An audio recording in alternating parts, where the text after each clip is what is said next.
जब कोई मादा कंगारू का शिकार करने जाता है, तब मादा वो शिकारी से बचने के लिए अपने बच्चे को पेट से निकालकर वही छोड़कर भाग जाती है। अब सवाल ये आता है कि मादा कंगारू अपने बच्चे को जानबूझकर गिराती है, या ये उसकी कोई मजबूरी है कि या मादा कंगारू बाद में उस छोड़े हुए बच्चे को लेने के लिए वापस आती है। दूसरी और उस छोड़े हुए बच्चे के साथ क्या होता है, तो आइए जानते हैं। ये हरकत करने के पीछे मादा कंगारू का क्या मकसद होता है। सबसे पहले मादा कंगारू का कुछ इतने बड़े मादा कंगारू की गर्भावस्था सिर्फ 30 से 36 दिनों की होती है, और 30 से 36 दिनों के बाद मादा सिर्फ एक मूंगफली के समान साइज के 2 सेंटीमीटर लंबे और 1 ग्राम वजन के एक बच्चे को जन्म देती है। और वो नवजात बच्चा अपनी मां से शरीर को पकड़ते पकड़ते उसके पाउच में चला जाता है। उसके बाद पाउच में ही वो 2 सेंटीमीटर के बच्चे का विकास शुरू होता है।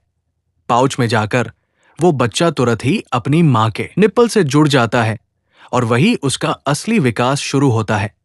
मतलब कि अन्य जानवरों के बच्चे अपनी मां के पेट में विकसित होते हैं, जबकि कंगारू का बच्चा पेट से निकल के अपने मां के पाउच में बड़ा होता है।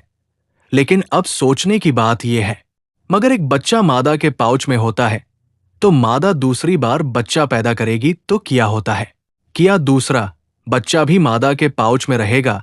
दरअसल मादा के शरीर में एक अजीब की संरचना होती है, जिसके चलते वो दूसरे बच्चे को पैदा करने से रोक सकती है। इसमें कुछ ऐसा होता है, अगर एक बच्चा मादा के पाउच में होता है, उस समय में मादा नर के साथ पतनागमन करती है, तो वो दूसरी बार गर्भवती हो जाती है। मगर ये दूसरा भ्रूण निष्क्रिय व्यवस्था में रहती है। भ्रूण तब तक सक्रिय नहीं होता जब तक पहले वाला बच्चा थैली से बाहर नहीं आ जाता। इसका मतलब है कि दूसरे भ्रूण को मादा अपने पेट में फ्रीज करके रखती है, और जब वो चाहे तब वो विकसित करके जन्म दे सकती है। अब जानते हैं सबसे हैरान कर देने वाली बात। मादा कंगारू शिकारी से बचने के लिए अपने बच्चे को पेट से निकालकर वही छोड़कर क्यों भाग जाती है? सच बात तो ये है कि मादा कंगारू शिकारी से खुद को बचाने के लिए अपने बच्चे को पाउच से गिरा देती है, या तो वैसे कह सकते हैं बच्चे और खुद दोनों की जान बचाने के लिए बच्चे को गिराकर भाग जाती है। क्योंकि जब बच्चा उसके पाउच में होता है तो मादा स्पीड से नहीं भाग पाती, इसलिए वो बच्चे को गिरा देती है और वो खुद दूसरी तरफ भाग जाती है। फिर अगर शिकारी उस बच्चे को देख लेता है और बच्चा छोटा होने के कारण ठीक से भाग नहीं सकता, इसीलिए वो कभी कभी मर जाता है।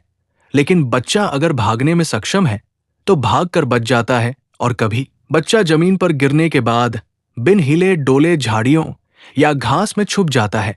फिर अगर मादा कंगारू शिकारी से बच जाती है तो क्या वो बच्चे को लेने आती है? तो इसका जवाब है हाँ। अगर मादा कंगारू बच जाती है और लगता है शिकारी दूर जा चुका है, तो मां बार बार पीछे मुड़ कर देखती है। अगर लगता है बच्चा पास है और अब भी जिंदा है, तो वापस लौटती है घास और झाड़ियों को सूखते हुए बच्चों को खोजती है।